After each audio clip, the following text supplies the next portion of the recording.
On s'était encouragé la dernière fois à l'écriture comme fondement. L'écriture comme fondement, c'est un des piliers inamovibles qu'on ne peut pas bouger de l'Église. Un des piliers, c'est l'écriture, la parole vivante et permanente de Dieu. Ensuite, donc là, on continue.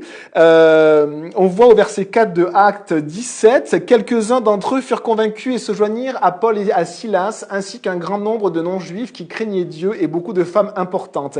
Alors, ici, on est dans le contexte d'une synagogue, et dans une synagogue, en fait, c'était un lieu où on pouvait ouvrir la parole de Dieu. Et c'était vraiment quelque chose d'encourageant parce que le Seigneur s'est servi de ces lieux-là pour propager son évangile. C'est ce que Paul faisait. Il allait dans une ville et il allait là où on pouvait enseigner la parole de Dieu en premier, son peuple juif, et il partageait la parole de Christ. Ce Jésus que je vous annonce, disait-il, c'est lui qui est le Messie. Et on voit par contre qu'il y a simplement quelques juifs qui ont donné leur vie à Christ. Donc c'est qu'une petite partie de l'ensemble des juifs de la synagogue. Mais ce qui est encourageant, c'est qu'il y a un grand nombre de non-juifs, ceux qui venaient à la synagogue pour écouter la parole de Dieu, qui n'étaient pas juifs. Il y en avait aussi un grand nombre. Et là, il y a un grand nombre de personnes qui croient en Christ, qui donnent leur vie à Jésus-Christ. Et beaucoup de femmes importantes. On avait vu l'importance des sœurs, des femmes qui sont capables, avec leur influence qui est vraiment guidée par le Seigneur, d'amener toute une famille à Christ, d'amener leur mari, d'amener leurs enfants à Christ. On l'a vu tellement souvent, et que ça vous encourage, mes sœurs, d'être ce genre de femmes qui utilisent leur influence par le Saint-Esprit. Au verset 5, on va lire les versets 5 à 10. Cependant, les Juifs, restés incrédules, prirent avec eux quelques vauriens qui traînaient sur les places, provoquèrent des attroupements et semèrent ainsi le trouble dans la ville. Puis ils se rendirent à la maison de Jason et cherchèrent Paul et Silas pour les amener vers le peuple. Ne les ayant pas trouvés, ils traînèrent Jason et quelques frères devant les magistrats de la ville en criant « Ces gens qui ont bouleversé le monde sont aussi venus ici. » Et Jason les a accueillis. Ils agissent tous contre les édits de l'empereur en prétendant qu'il y a un autre roi, Jésus. Par ces paroles, ils troublèrent la foule et les magistrats qui ne relâchèrent Jason et les autres qu'après avoir obtenu d'eux une caution. Ils ont dû payer pour sortir. Aussitôt, les frères firent partir de nuit Paul et Silas pour Bérée. Puis la prochaine fois, on verra effectivement l'évangile qui est à Bérée. On prie les amis. Seigneur Jésus, on te remercie pour ton nom, parce que ton nom est puissant, ton nom est doux, ton nom nous appelle à toi, ton nom, Seigneur, nous remplit, Jésus. Merci Seigneur, on t'aime et on ouvre ta parole ce matin.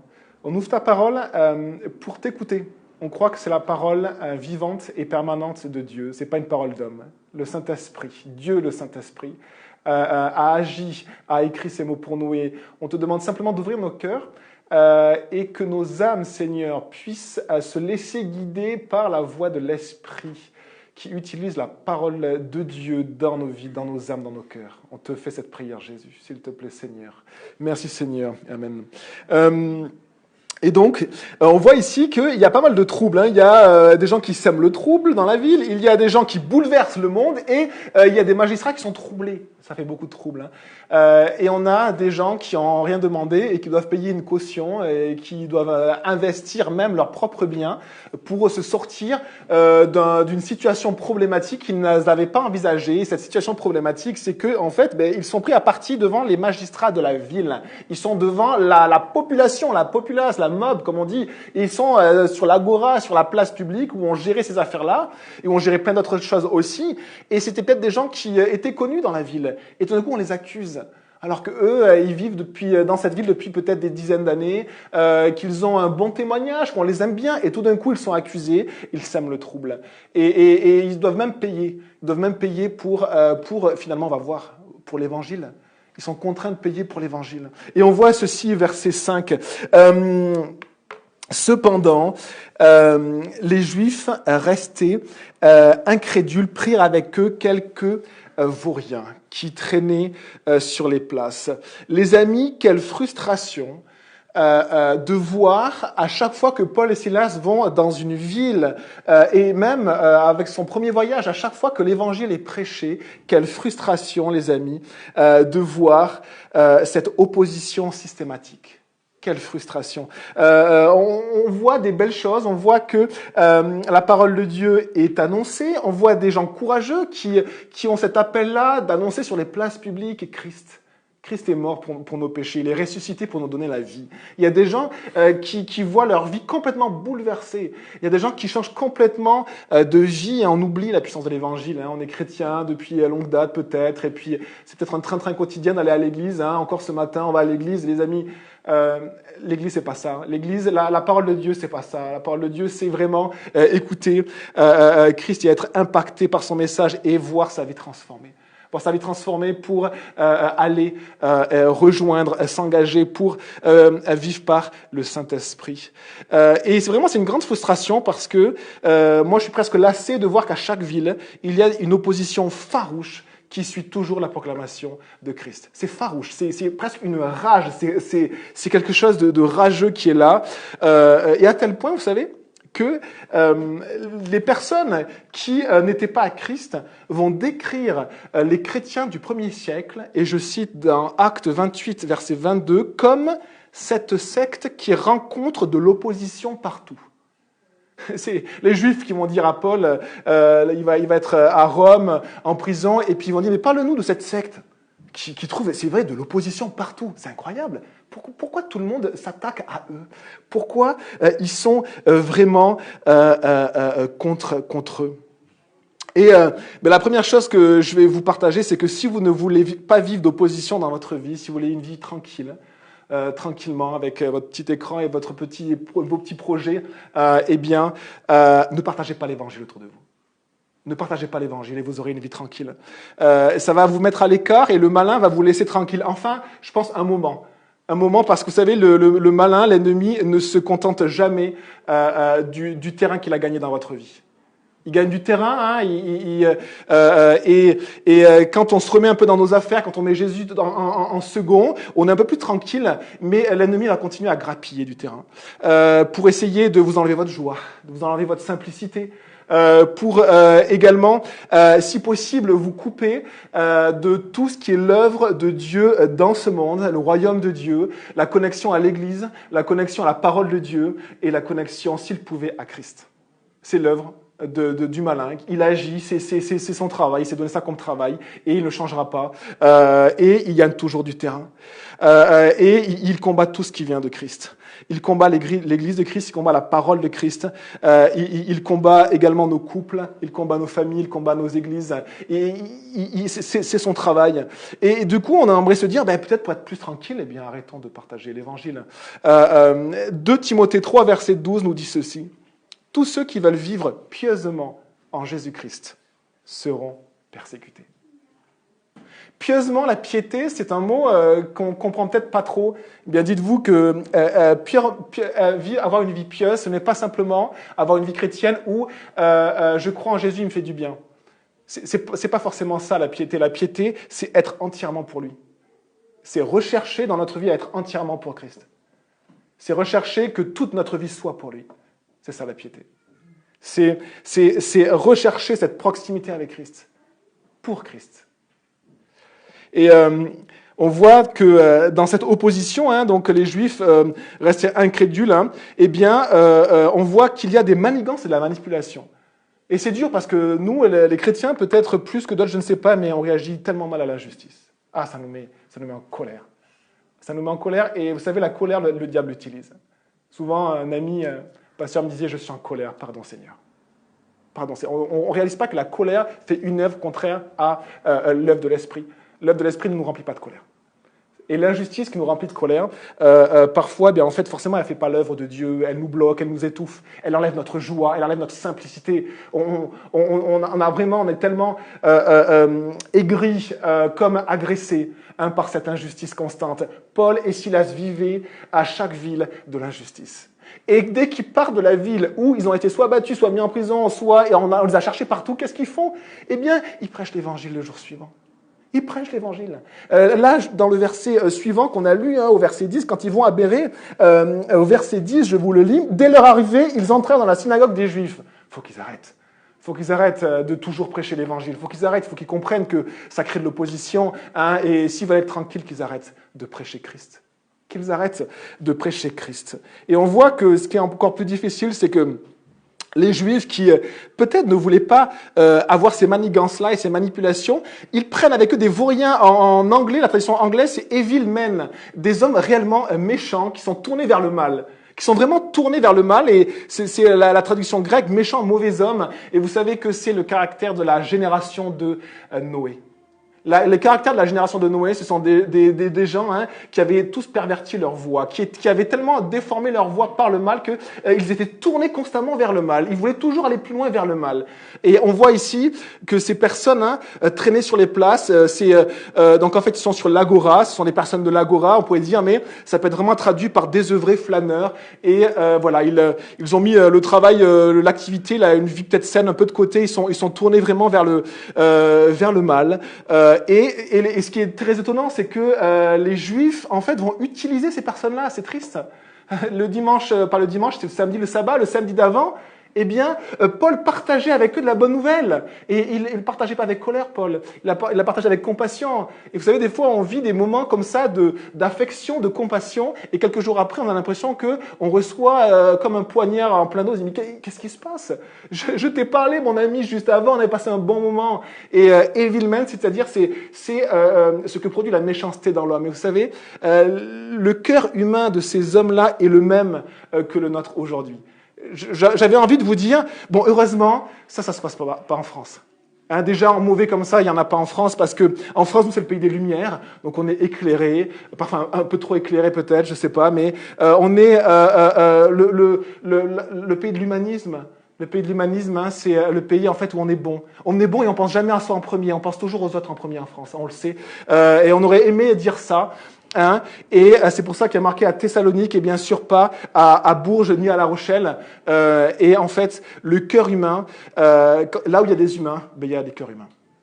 Et le cœur humain est tordu par-dessus tout, nous dit la parole de Dieu. Qui peut le connaître? Qui peut sonder le cœur humain qui est tellement tordu? Même l'homme se fait tromper par son propre cœur. L'homme pense être bon alors qu'il recherche quelque chose. L'homme pense aimer alors qu'en fait il veut prendre. Le cœur humain, mon cœur est horrible, mais le nôtre à chacun aussi. C'est le qualificatif de la génération de Noé, des gens qui étaient tournés vers le mal, qui laissaient ce cœur s'entraîner constamment, jour après jour, vers le mal. Et c'est vers ce genre de personnes que les Juifs sont allés. Que les Juifs sont allés. On voit, ce qui est étonnant, c'est que vous connaissez cette parole, la fin justifie les moyens. Je ne sais pas si on connaît un peu tous cette parole, la fin justifie les moyens. C'est une célèbre phrase d'un certain Machiavel. Machiavel, c'est on pourrait dire un des premiers politologues qui a développé toute une manière d'agir. Alors c'est pas un premier puisque la Grèce était vraiment versée dans la politique, dans les affaires de la cité. Et en fait, c'est le fait de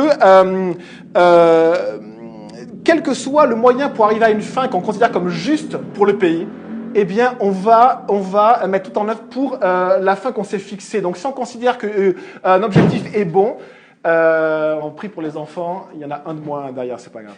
Il y a toujours quelques-uns. Non, je pense que c'est...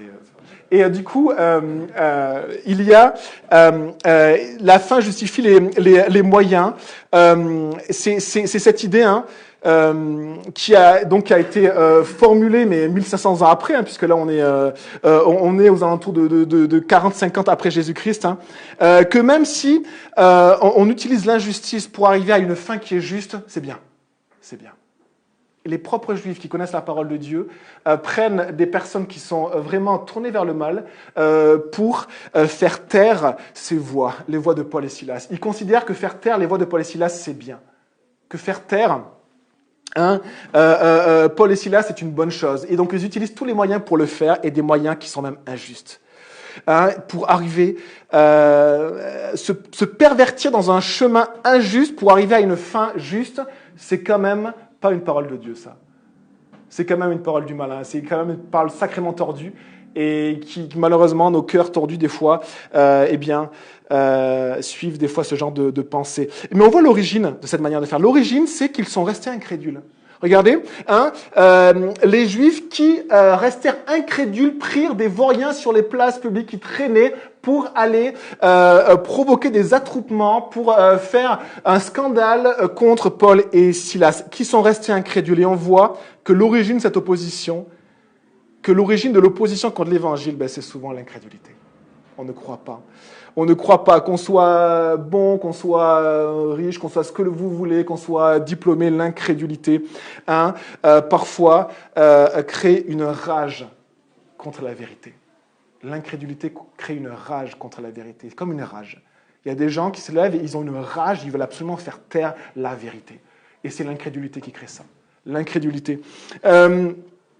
Mais soyez encouragés par une chose, de Timothée 2, verset 8 nous dit ceci. Paul, il dit à Timothée, il dit, souviens-toi de Jésus, le Messie ressuscité, issu de la descendance de David, conformément à l'évangile que je prêche et pour lequel je souffre, au point d'être enchaîné comme un malfaiteur. Donc Paul, il dit, je te rappelle l'évangile. L'évangile, c'est la puissance de Dieu, c'est ce qu'on doit transmettre autour de nous. Je te le rappelle, mais il est enchaîné. Et donc c'est comme si Paul, celui qui a propagé le plus l'évangile, le diable a réussi à l'étouffer, à le faire taire. Et c'est comme si le diable a gagné. C'est comme si Paul il dit, mais voilà l'évangile, et finalement, voilà, on ne peut plus le prêcher. Mais regardez ce qu'il dit après. Mais la parole de Dieu n'est pas enchaînée. La parole de Dieu n'est pas enchaînée. Malgré l'opposition, qui est parfois tellement lourde, tellement décourageante, tellement étouffante, jusqu'à même vouloir nous faire taire, la parole de Dieu n'est pas enchaînée.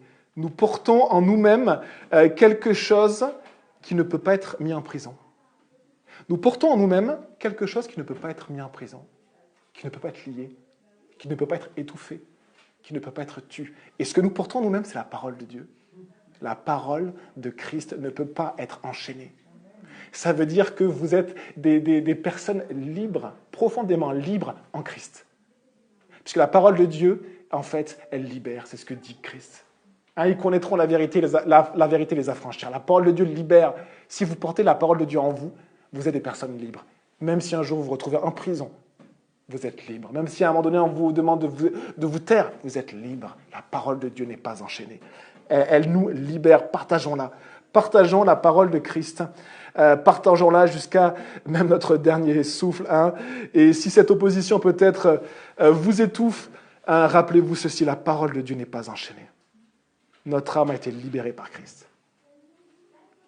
Notre âme a été libérée par Christ. Et alors, ils provoquèrent des attroupements et semèrent ainsi le trouble dans la ville. Vous savez, l'ennemi, c'est vraiment un semeur de trouble. On aimerait dire des mots vulgaires après, mais on va dire semeur de trouble. Et l'ennemi, c'est vraiment un semeur de trouble. Et même parfois, par-dessus tout, il veut faire croire que ce sont ceux qui portent l'évangile qui sont des semeurs de trouble. Il renverse les choses. C'est le père du mensonge. Donc, il est très habile et il renverse les choses. C'était l'accusation à Philippe. À Philippe, c'est l'accusation qu'ils ont reçue. Acte 16, verset 20, on l'a étudié ensemble. Ces hommes sèment le trouble dans notre ville. Ce sont des Juifs. Bon. Et alors que les Juifs disent la même chose, ces hommes sèment le trouble, et ce sont des disciples de Jésus. Il y a toujours une raison, et on voit la manigance, le travail de l'ennemi, cette opposition qui veut étouffer la parole de Christ. Et vous savez, les amis, c'est un combat difficile que nous menons, et le combat du chrétien est un combat difficile. C'est vraiment un combat, et c'est vraiment un combat difficile. Plus on s'engage plus pour Christ, plus on vit ce combat-là. Et donc restez en retrait, c'est un conseil pastoral, restez en retrait. Mettez Jésus en deuxième et vous allez être tranquille. Mais si vous voulez suivre Christ, si vous voulez vous engager, c'est un combat que nous menons pour l'Évangile et écoutez-moi bien, contre les ténèbres. C'est un combat que nous menons contre les ténèbres. Et travailler dans les ténèbres, c'est difficile. Et pourtant, Jésus nous envoie dans les ténèbres. Jésus nous dit, je ne te demande pas, Seigneur, Jésus parle à son Père. Il dit, je ne te demande pas de les enlever du monde. Non, mais garde-les dans le monde. Garde-les dans le monde. Je te demande de les préserver du mal. Je te demande qu'ils soient encore des lumières, qui brillent, qui restent des lumières dans ce monde. Ce combat est un combat farouche et un combat rageux. Et si vous ne voulez pas le vivre, restons à la maison, les amis. C'était pas mal le confinement, restons à la maison. Et on voit cette description de l'Église que fait des personnes non croyantes. Nous savons que cette secte rencontre de l'opposition partout. Waouh. Puis ils se rendirent à la maison de Jason et cherchèrent Paul et Silas pour les amener vers le peuple. Alors c'est ce qui se faisait dans la loi, c'est-à-dire que là on a vraiment un déroulement, si vous voulez, judiciaire, légal, civique de la vie d'une ville grecque, une ville romaine. On pouvait porter plainte contre une personne en l'amenant devant les tribunaux sur l'agora, si c'était une ville grecque. Il avait un autre nom dans les villes romaines. Et puis on allait devant les magistrats qui étaient élus par le peuple et on faisait savoir notre condamnation et puis les magistrats allaient statuer.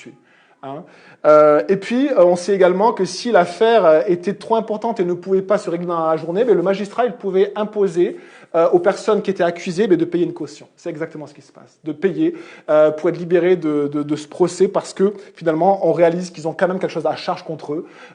Et puis, comme ça dure plus d'une journée, eh bien, le magistrat avait cette possibilité-là. C'est exactement ce qui va se passer. Et donc, puis, ils se rendirent à la maison de Jason et cherchèrent Paul et Silas pour les amener vers le peuple. Pourquoi ? Parce que Jason, qu'on ne connaît pas, qu'on apprend vraiment à connaître, et son nom est écrit dans la parole de Dieu, les amis. Pourquoi son nom est écrit dans la parole de Dieu ? Parce qu'il avait accueilli l'évangile dans sa maison. On a d'autres personnes comme Josué où leur nom est écrit dans la parole de Dieu, parce que ces gens-là avaient accueilli la parole de Dieu dans leur maison. Moi et ma maison, nous servirons l'Éternel. Et cet homme-là, qui avait accueilli l'évangile, il avait accueilli bien sûr ceux qui portent l'évangile. Et vous savez ce que dit le Seigneur. Si quelqu'un donne ne serait-ce qu'un verre d'eau à un de mes serviteurs, qu'un verre d'eau à celui qui porte l'évangile, au porteur de l'évangile, il ne perdra pas sa récompense. C'est quelque chose qui est précieux pour Dieu d'accueillir, d'ouvrir sa maison pour l'évangile, d'ouvrir sa maison pour ceux qui la portent. Et du coup, il avait fait ça, et puis on voit qu'il y a quelques frères avec lui, ça veut dire qu'il avait même ouvert sa maison à toute l'église. L'église de Thessalonique, elle est née dans la maison de Jason. C'est très beau de voir ça. Il a ouvert sa maison et on va voir que finalement cet homme-là qui s'engage pour l'évangile, eh bien il va recevoir des coups aussi. Cet homme qui s'engage pour l'évangile va recevoir des coups. Et vous savez, dans une armée, et je pense qu'on peut faire donner cette image, on a un militaire ici aussi qui connaît le fonctionnement, et on a aussi le fonctionnement de l'armée romaine qui était extrêmement rodée, qui était exceptionnel, vraiment. Et bien dans une armée, il y a ceux qui vont au front, il y a ceux qui travaillent pour ceux qui vont au front en arrière. Et on sait que les deux sont extrêmement importants, et on sait que la plupart du temps, il y a moins de personnes qui sont au front que de personnes qui travaillent pour eux en arrière. À part des cas extrêmes où il y a une guerre généralisée, mais on sait que les légions qui se déplacent, c'était des villes entières. Il y avait les soldats et il y avait tout ce qui était du ravitaillement, de la logistique, du soutien qui allait avec eux, c'était des villes entières. Et on voit que dans cette image d'une armée avec des personnes qui vont au front, eh bien, il y a des personnes qui vont prendre des coups. Et ici, on voit que c'est Jason et quelques frères. Et on voit qu'il y a ceux qui travaillent derrière. Ceux qui sont en arrière pour travailler. Et on sait que ceux qui sont au front ne peuvent pas aller au front s'il n'y a pas ceux-là qui travaillent en arrière, qui les soutiennent. C'est impossible.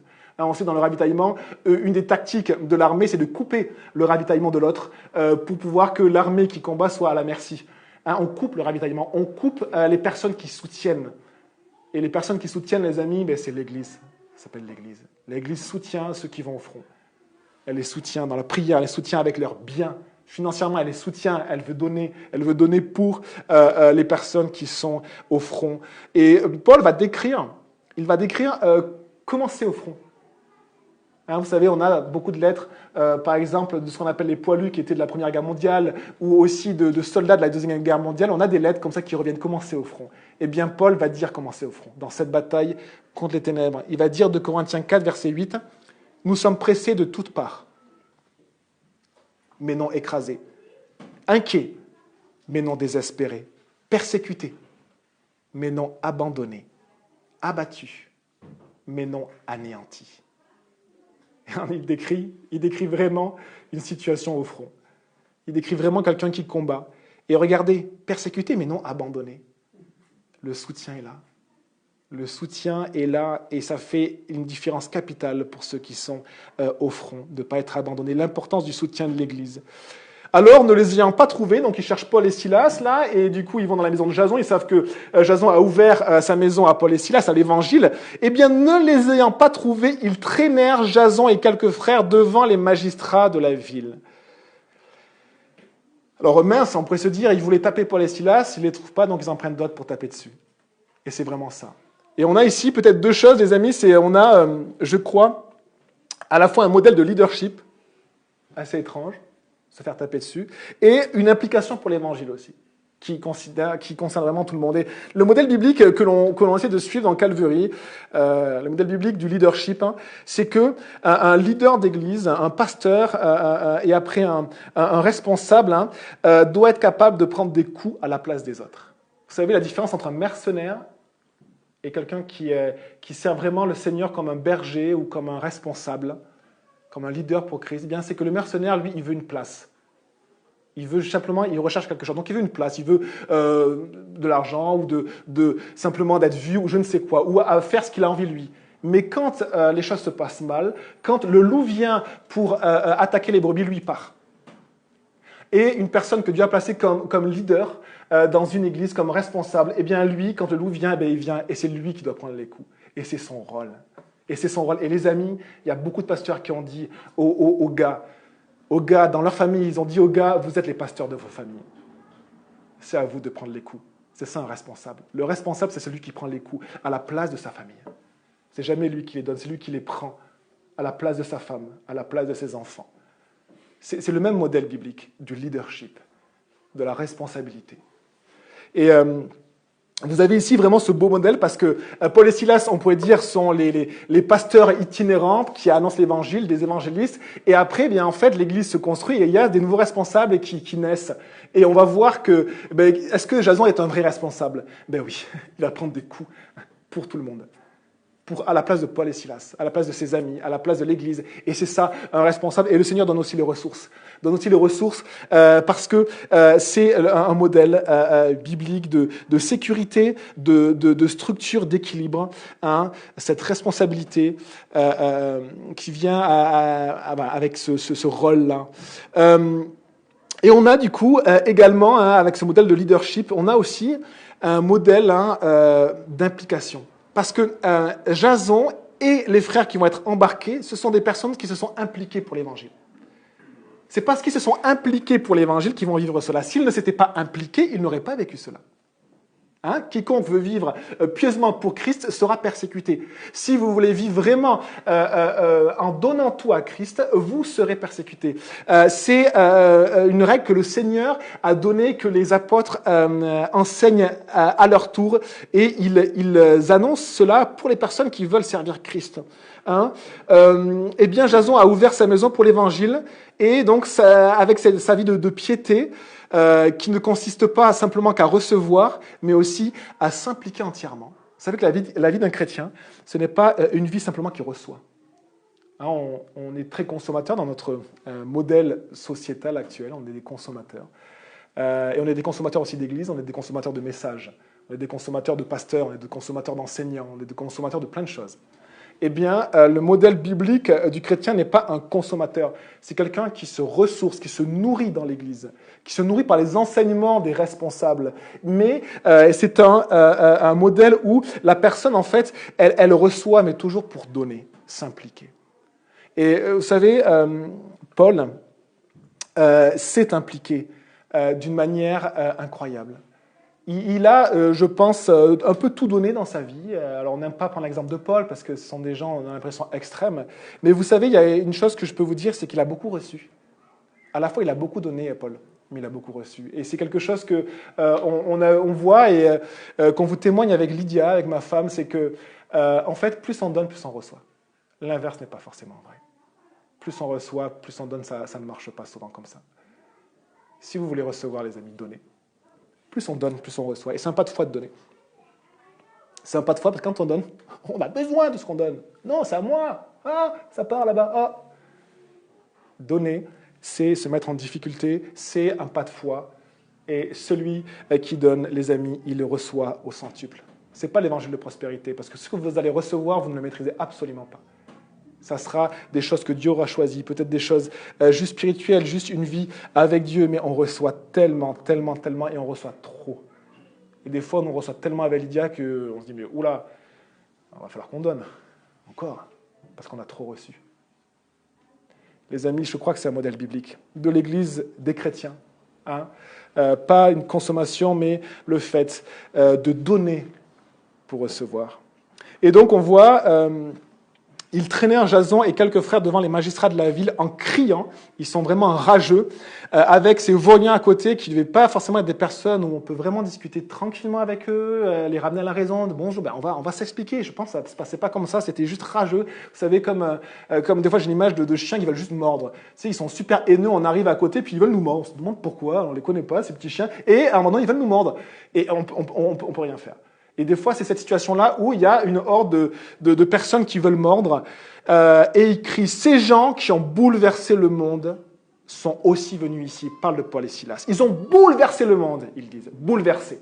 En anglais, hein, c'est upside down, c'est-à-dire ce qui et ce qu'on considère comme important, eux, ils le mettent tout en bas. Ce que nous, on considère comme pas du tout important, eux, ils le mettent tout en haut. Ils renversent carrément les valeurs. Ils renversent même toute chose. Et il renverse la morale, il renverse la manière de vivre, il renverse l'objectif d'une vie, la manière de vivre notre famille, notre couple, notre éducation avec nos enfants. Il renverse tout, il bouleverse. Ces gens bouleversent. Et je crois que un autre terme, c'est renverser. Eh bien, c'est ce que Jésus a fait. Jésus, par son enseignement, ce que l'homme considérait comme important, parfois Jésus disait, c'est de la folie. Un enseignant qui s'appelle David Guzik, qui est un bon enseignant des églises calvariques, qui a dit ceci: Jésus a donné un excellent exemple de cette pensée où on bouleverse, où on met à l'envers les choses, lorsqu'il a parlé d'un homme riche qui avait amassé de grandes richesses. On se souvient, peut-être des gens que l'on traîne devant les magistrats, et on se souvient que Jésus va parler d'un homme qui a acquis de grandes richesses. Alors lui, son but dans la vie, c'était de s'installer dans la vie, c'est-à-dire d'avoir une maison, et puis s'il pouvait avoir un peu plus un jardin, puis s'il pouvait avoir un peu plus, et puis il a pu faire des greniers, il a pu remplir ses greniers, donc il était en sécurité. Lui, toute sa famille, c'est génial, et puis il a encore fait d'autres greniers, parce que quand on a, c'est bien d'avoir un peu plus, et il a continué comme ça. Et en fait, ça c'est le modèle aujourd'hui. Le modèle, c'est d'être beau, c'est d'être bien sapé, c'est d'avoir une belle voiture, une belle maison, c'est de s'endetter à vie pour ça, c'est un modèle. Les banquiers nous disent souvent, vous pouvez vous endetter un peu plus, faites-le. On a ce modèle-là. Eh bien, Jésus va dire ceci, il va dire il va complètement bouleverser les choses, il va traiter cet homme d'insensé. Il va dire, mais cet homme est insensé, n'a pas de sens, il est fou. Car il n'a rien fait pour que sa vie compte pour le royaume de Dieu. C'est une folie. Celui qui était considéré comme sage, comme modèle de réussite dans cette vie, Jésus lui-même dit, il est fou. Jésus lui-même dit, il est fou. Et donc, on a ces gens qui bouleversent le monde. Non, ils apportent juste ceci. Ça bouleverse les gens. Ça bouleverse les âmes. Ça donne la vie. Ça libère. Et j'espère que Dieu va nous former pour qu'on soit prêts à partager ça et aussi à souffrir pour ça, les amis. Souffrir pas juste des chrétiens qui restent enfants toute notre vie. Vous savez, un enfant, on doit toujours s'occuper de lui. On doit toujours s'occuper d'un enfant. C'est normal, il est enfant. Et le Seigneur nous appelle à grandir. À être plus ceux qui reçoivent de l'aide, mais ceux qui aident. Et qui apportent et qui souffrent. Et vous savez que c'est le modèle des parents. Vous savez que les parents, on souffre pour nos enfants. On prend les coups pour eux. On est sous pression de tellement de manières à la maison à cause de nos enfants. Et c'est une bonne chose parce qu'on est là pour eux. On souffre pour eux. Et donc on a ici des gens qui ont bouleversé le monde, sont venus aussi ici, et Jason les a accueillis. On l'a, c'est lui, c'est le responsable, il a accueilli dans notre ville. Et ça a pourri notre ville, ça a perverti notre ville. Ils sont venus jusqu'ici. Le terme, c'est « ils sont venus jusqu'ici ». C'est très intéressant. Paul et Silas, en fait, sont allés rejoindre d'autres villes. Heureusement, parce que sinon peut-être que la France n'aurait pas eu un passé chrétien. Parce que c'est Paul qui a mené l'évangile en Europe. Heureusement qu'il est sorti de ces 4 murs pour aller rejoindre d'autres personnes. Alors on n'est pas forcément appelé à aller dans d'autres continents ou dans d'autres pays comme le pasteur Steve Lay Et ça nous implique, ça nous parle, dit waouh, Steve il est en Pologne en train de bosser pour des personnes en train de donner, en train de souffrir, et nous on est là et c'est une bonne chose aussi, on est là et on est là pour soutenir aussi ce genre de choses.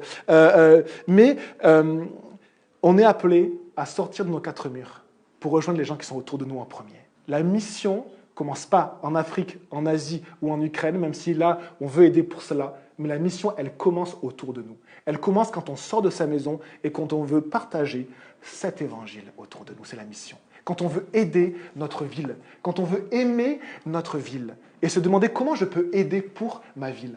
J'aime ma ville. Quoi qu'on en dise, on est râleur, on dit toujours « Ah, Bourges, machin ». J'aime ma ville. J'aime ma ville, j'aime ma commune et j'aimerais bien vraiment aider, être là pour elle. Sortir de ces quatre murs. Et c'est aussi ça, porter l'évangile. Par nos jambes, par nos bras. Et le Seigneur, parfois, en faisant ce genre de choses, eh bien, il va nous permettre aussi de porter l'évangile par nos bouches.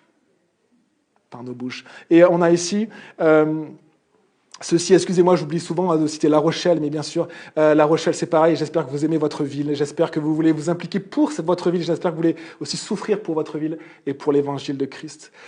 Ici, ils sont venus jusqu'ici, ils ont traversé des pays entiers pour annoncer l'évangile. On a du coup ce bel exemple où on voit que la mission, c'est rejoindre les autres pour aider, pour apporter l'évangile. On a deux exemples très simples. On a Jason, lui, qui s'implique pour la mission, mais il reste dans sa ville. S'impliquer, c'est pas forcément partir au bout du monde. Des fois, c'est rester. Et des fois, c'est ouvrir sa maison. Des fois, c'est donner. Des fois, c'est faire ce que le Seigneur vous met à cœur. Et il est là. Et finalement, qu'est-ce qu'il va faire? Il va ouvrir sa maison à l'évangile qui va bénir toute sa ville. Jason va bénir toute sa ville en donnant, en recevant. On a un deuxième exemple très étonnant. C'est l'église de Philippe. Philippe, c'est la ville juste avant. Ils y étaient peut-être il y a 1 mois ou il y a 2 mois. Ils sont traversés Amphipolis et Apollonie, 2 villes grecques. Et là, ils sont à Thessalonique. Il n'y a pas longtemps. Eh bien, je vous lis ceci.